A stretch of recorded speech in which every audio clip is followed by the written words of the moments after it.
Kung gusto ba nilang malinis talaga, kung may katiwalian sa nagaganap sa ating bansa, o kailangan nilang sila yung maging mayorya para pagtakpan ang isang bagay na kinatatakutan nila mula't mula pa.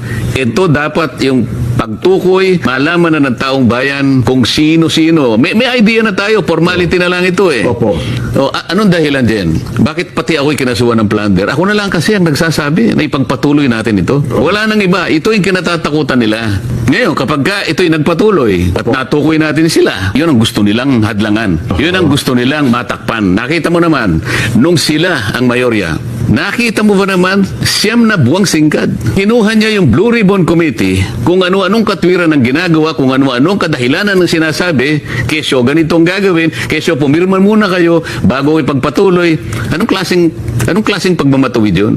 Hindi siya nag-imbestiga, hindi siya nagpatawag. Napakaraming tao ang nagbo-volunteer. Natawagin niyo po kami. At gusto po namin mag-testify dyan sa Blue Ribbon Committee para makatulong po kami sa inyo. Ayaw nilang gawin yun. So ito lamang ang dahilan. Pagtatakip. At ang pinakamabisang paraan para matakpan yan, kung hindi man gusto nilang patayin kaagad yan ang issue na yan, sila na naman ang mayorya.